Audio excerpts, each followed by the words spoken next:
வணக்கம். இந்த நாளில் சின்ன சின்ன வெளிச்சங்களில் இன்னொரு புதிய சிந்தனையை தெரிந்து கொள்வோம். இந்த சிந்தனையினுடைய தலைப்பு தூக்கம். தூங்கி எழுந்த உடனே சின்ன சின்ன வெளிச்சம் பார்க்குறோம். திருப்பி தூக்கத்தை பற்றியே பேசுறீங்களா அப்படின்னு நீங்க கேட்குறீங்க இல்லையா? கடவுள் மனிதனுக்கு கொடுத்த மிகப்பெரிய, மிக அழகான, மிக சிறப்பான வரங்களில் ஒன்று தூக்கம். ஒரு ஆரோக்கியமான மனிதன் குறைந்தபட்சம் 7 மணி நேரமாவது தூங்க வேண்டும் என்று மருத்துவர்கள் சொல்லுகிறார்கள். குழந்தைகளுக்கு இன்னும் அதிகமாக தூக்க நேரம் தேவை என்று சொல்லுகிறார்கள்.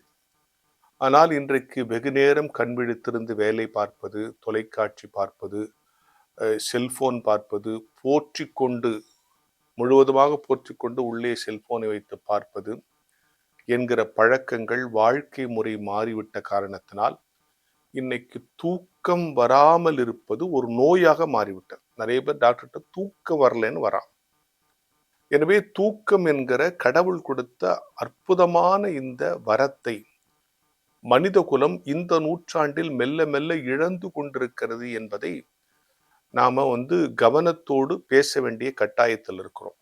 சும்மா தூங்குறவன சோம்பேறி அப்படின்னு சொல்லிடுறோம். ஆனா தூங்காம இருக்கிறவன் வாழ்க்கையில மிகப்பெரிய ஆபத்தை சந்திக்கிறான்.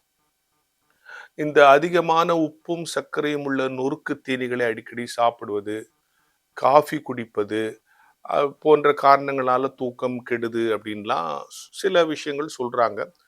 சில குடிக்கிறவங்க நான் குடிச்சிட்டு நல்லா தூங்குறேன் அப்படின்னு சொன்னாங்கன்னா, உண்மை என்னன்னா அந்த ஆல்கஹாலை செரிமானம் செய்வதற்கு உடம்பு ரொம்ப நேரம் எடுத்துக்கும். அதனால அவங்க ஆழ்ந்த தூக்கம்லாம் தூங்குற மாதிரி இருப்பாங்க.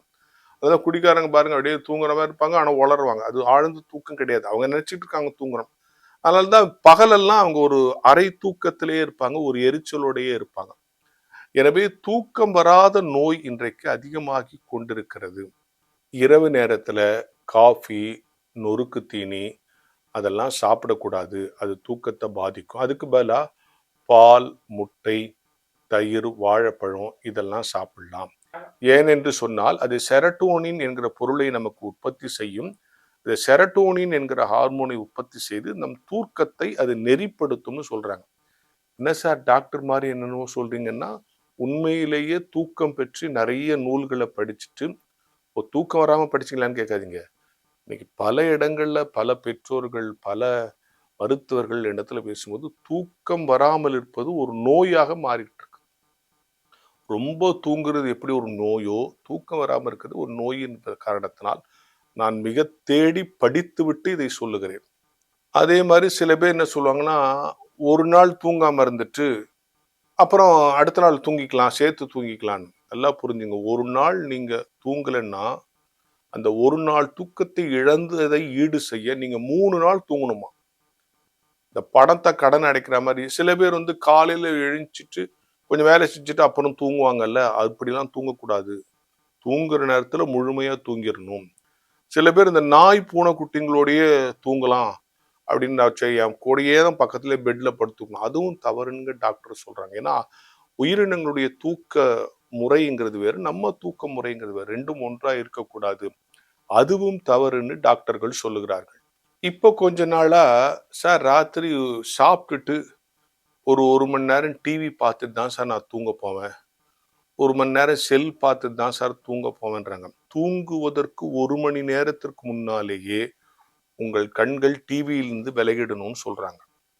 ஏன்னா நான் சொன்னால இந்த மெலடோன்ங்கிற சுரப்பிய ஹார்மோன் சுரக்கிறது இந்த டிவியில, இந்த செல்போன்ல, லேப்டாப்ல இந்த நீல நிற ஒளி இருக்கு இல்லையா, அவைகள் பாதிக்கும். அதனால உங்க தூக்க கெடும்னு சொல்றாங்க. அலர்ஜி, ஜலதோஷம், வேறு சில உடல் உபாதைகளால் தூக்கம் வராமல் இருக்கிறதுங்கிறது வேற.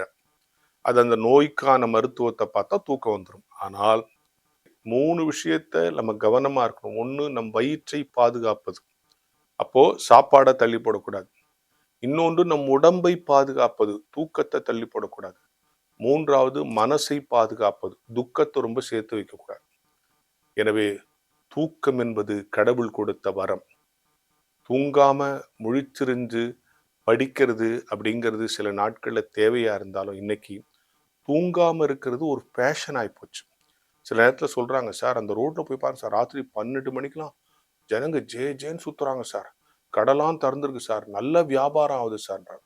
சில ஹோட்டல்கள்ல 10 மணிக்கு மேல தான் சார் கூட்டம் வராங்க. விடியகாலைல 3 மணி வரைக்கும் வியாபாரம் ஆகுது சார்ன்னு உண்மையிலேயே சில நேரங்களில் இரவு முழுக்க அ வியாபாரங்களும், மனிதர்கள் நடமாட்டமும் இருப்பது என்பது நல்ல ஆரோக்கியமான சமூகமா இல்ல.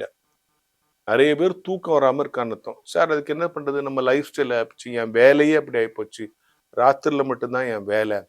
அப்படின்னு சில பேர் சொல்றாங்க. அது மாரி 1, 2 விதிவிலக்குகளை விட்டுடுங்கள். ஆனாலும் கூட அப்படி இரவிலே வேலைக்கு போறவர்கள் கூட பகலில் சரியான நேரங்களில் தூங்க வேண்டும். பகல் தூக்கம் சரியில்லைன்னு தான் சொல்றாங்க. இருந்தாலும் வேறு வழி கிடையாது. ஆனா தூக்கத்தை குறைத்து விடக்கூடாது. தூக்கத்தை குறைத்து ஒரு பெரிய விஷயத்தை நீங்கள் பெறவே முடியாது. ஏனென்று சொன்னால், அதற்கு பிறகு நீங்கள் தூக்கத்தை பெறவே முடியாது என்கிற ஞான வெளிச்சத்தோடு இந்த நாளை தொடங்கும்.